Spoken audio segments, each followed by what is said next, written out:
Today, we're going to cover 5 shots that make up one short scene. So I actually drew some storyboards here. The first thing I want to mention is you'll see a note there about the area light. When I had the power set for the girl, when the door opens, the door was blown out. But if I set the power for the door, when the door was closed, the girl wasn't lit well enough. So I actually added some keyframes for the light, which was a first for me. And then pulling focus for the door when the door opens. We'll get to that in a little bit. But first there's a knock on the door from the boy.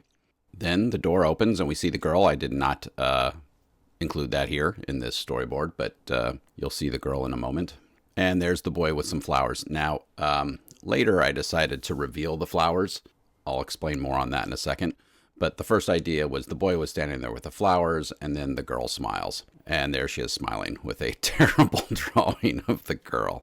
Let's go back to the boy for a second. So I saw this, and then I was like, no, I can get a little more bang for my buck out of this. And then show the boy, then show the girl, and then reveal the flowers. So I wound up making a list instead of storyboards for all this, because I just had to get it straight in my head. And I wrote it on this pad that a real estate agent keeps dropping off at all the houses on the block. But then I wound up finishing off the storyboards, which you can see here. I mistakenly made 17A, which is, we've already seen her in shot 17. So it really became just a 17B and C, where the boy holds up the flowers and then the girl smiles as she sees the flowers. And let's take a look at this series of shots. So I'm going to start here with pointing out some stuff that I would change on this shot. I made this door and the door number, and it looks a little too perfect. Since making this short, I have found some tutorials on edgeware and making stuff look a little bit more realistic in Blender. And that's one thing I would change in this shot. And also I would try to make the walls look a little bit dirtier, like it's an old dorm. But that's the one thing I would change in this. Everything else I'm pretty happy with. So let's take a look at this shot and see what happens. Knock on the door. She opens, you can see her hair swing. He's there. She smiles. He smiles and shows the flowers, and then you'll notice the focus shifts. And then we cut to her, and she smiles as the focus remains on her. Let's go back to the top and take a look at this again. So you'll notice the focus is on the door. He knocks. It opens and the focus shifts to her. And that's where the lighting changed in order to light her and the door equally. When the door opens, the lighting gets bumped up. You can see in the background, everything's out of focus. The door then becomes out of focus because I've shifted the door and have a very narrow depth of field here. Same with him. Same with him, her door is out of focus on the left. You can see the fire extinguisher on the left over there, and then the door across the hall in the background. Back to her, she opens the door the rest of the way, and you can see all the stuff behind her is out of focus. I'll discuss more of that when we get into the Blender file.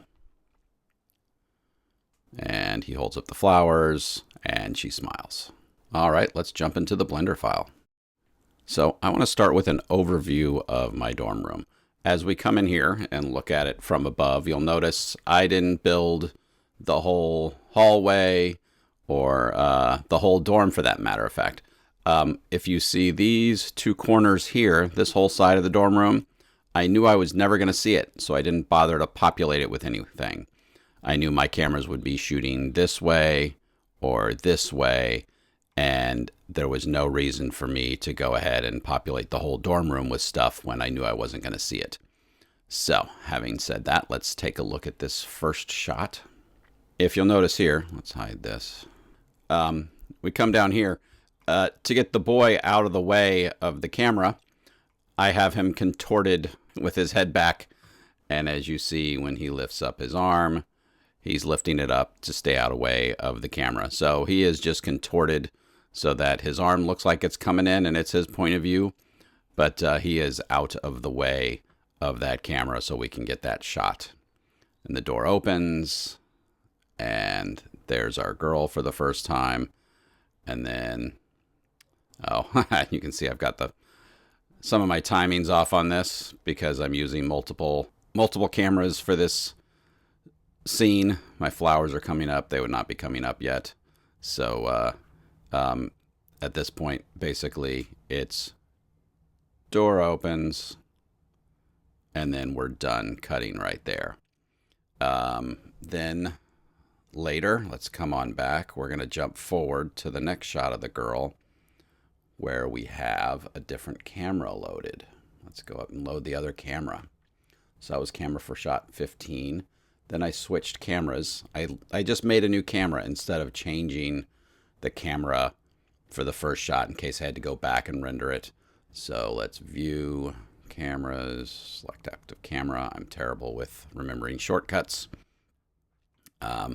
So here we are, a new camera. You'll notice there's no back of this door with a handle. I just put her hand there. So here's the camera for the second shot of her. She sees him and opens the door the rest of the way. I have messed up my timing with the flowers. So I'm going to turn those flowers off. So you can see the focus is on her on this one. I didn't bother to move the focus. So there she is in her next shot. Picks up right about here. She opens the door the rest of the way and smiles. Some of my animation overlaps, which is why I was having that problem with the flowers popping up. I had him animating on the same keyframes, which I do not recommend. She smiles, and then we are going to see the flowers are already up in the next shot when we come back to her. Basically, I reused some of the same keyframes, which I should not have done. But if we see here the flowers, they're already in the shot. The focus is on her. And then she sees them and smiles. The flowers are out of focus in her because we've already done the rack focus on the boy, which we'll get to in a minute. But that is the gist of this shot. I did some overlapping stuff here. See the flowers come up? Yep. I reused this section for the boy and the girl, the same keyframes. So I obviously, when I did this, when I rendered it, I had the flowers turned off. And that way the girl could open the door. So don't recommend using the same keyframes over and over again. That was a mistake on my part, but learn from them. All right, let's go to the boy's angle. All right, so this is the boy's angle. I saved this as a completely different file so I could turn off the girl and then have this hallway on in the background. All right, so this is the first time we see the boy. The door is opened. We cut back to him, and he blinks and smiles, and that is it for that shot. So the door is already open. You can see the focus is on him, and everything else is out of focus in the background. And then I believe I changed cameras for the next shot. Let's see. So yeah, for the next shot, I'm on this other camera, which is closer. So when we come in and see him, he brings up the flowers and we rack focus to the flowers. I parented the flowers to his hand. So when I brought his hand up, the flowers came up with it. It was much easier to do it that way. You can get a little movement in his shoulder, and we rack focus to see the flowers and focus on those. And that is it for this scene. Tomorrow, we'll look at 2 particle systems, one for grass and one for stars in the night sky. I'll see you then.